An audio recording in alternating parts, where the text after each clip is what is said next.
Cari fratelli e sorelle, buongiorno. Questa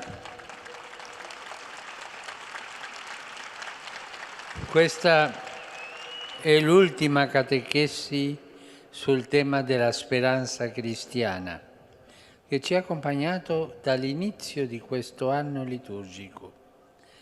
E concluderò parlando del paradiso come meta della nostra speranza. Paradiso è una delle ultime parole pronunciate da Gesù sulla croce, rivolto al buon ladrone. Fermiamoci un momento su quella scena. Sulla croce Gesù non è solo. Accanto a lui, a destra e a sinistra, ci sono due malfattori. Forse passando davanti a quelle 3 croci insate sul Golgota, qualcuno tirò un sospiro di sollievo, pensando che finalmente veniva fatta giustizia mettendo a morte gente così.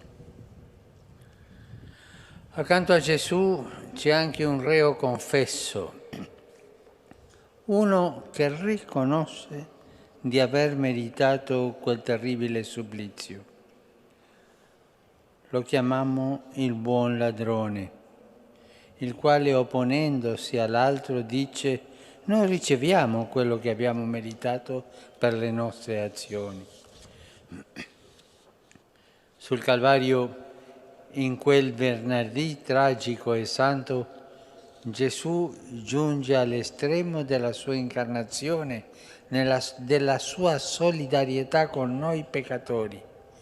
Lì si realizza quanto il profeta Isaia aveva detto del servo sofferente: è stato annoverato tra le empii. È là sul Calvario che Gesù ha l'ultimo appuntamento con un peccatore per spalancare anche a lui le porte del suo regno. Ma questo è interessante.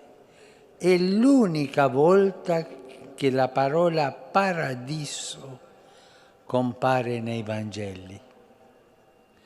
Gesù lo promette a un povero diavolo che sul legno della croce ha avuto il coraggio di rivolgergli la più umile delle richieste: ricordati di me quando entrerai nel tuo regno.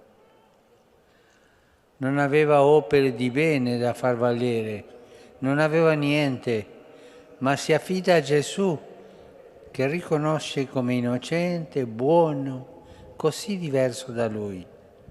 È stata sufficiente quella parola di umile pentimento per toccare il cuore di Gesù.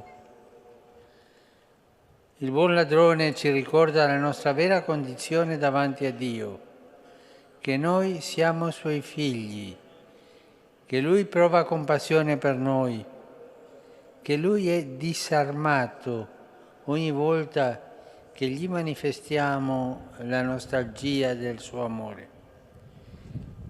Nelle camere di tanti ospedali o nelle celle delle prigioni, questo miracolo si ripete innumerevoli volte. Non c'è persona, per quanto abbia vissuto male, a cui resti solo la disperazione e sia proibita la grazia.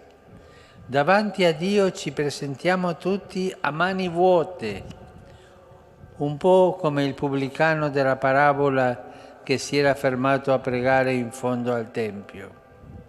E ogni volta che un uomo, facendo l'ultimo esame di coscienza della sua vita, scopre che gli ammanchi superano di parecchio le opere di bene, non deve scoraggiarsi, ma affidarsi alla misericordia di Dio. E questo ci dà speranza, questo ci apre il cuore. Dio è Padre e fino all'ultimo aspetta il nostro ritorno. E al figlio prodigo ritornato che incomincia a confessare le sue colpe, il padre chiude la bocca con un abbraccio. Questo è Dio e così ci ama. Il paradiso non è un luogo da favola, nemmeno un giardino incantato. Il paradiso è l'abbraccio con Dio, amore infinito, e ci entriamo grazie a Gesù che è morto in croce per noi. Dove c'è Gesù c'è la misericordia e la felicità. Senza di Lui c'è il freddo e la tenebra. Nell'ora della morte il cristiano ripete a Gesù: ricordati di me. E se anche non ci fosse più nessuno che si ricorda di noi, Gesù è lì, accanto a noi, vuole portarci nel posto più bello che esiste. Ci vuole portare là con quel poco o tanto di bene che c'è stato nella nostra vita, perché nulla vada perduto di ciò che Lui aveva già redento. E nella casa del Padre porterà anche tutto ciò che in noi ha ancora bisogno di riscatto, le mancanze e gli sbagli di un'intera vita. E questa è la meta della nostra esistenza, che tutto si compia e venga trasformato in amore. Se crediamo questo, la morte smette di farci paura e possiamo anche sperare di partire da questo mondo in maniera serena, con tanta fiducia.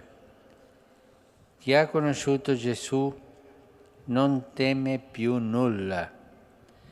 E potremo ripetere anche noi le parole del vecchio Simeone, anche lui benedetto all'incontro con Cristo, dopo un'intera vita consumata nell'attesa. Ora lascia, o Signore, che il tuo servo vada in pace, secondo la tua parola, perché i miei occhi hanno visto la tua salvezza. In quell'istante, finalmente, non avremo più bisogno di nulla. Non vedremo più in maniera confusa, non piangeremo più inutilmente, perché tutto è passato, anche le profezie, anche la conoscenza. Ma l'amore no, quello rimane, perché la carità non avrà mai fine. Grazie.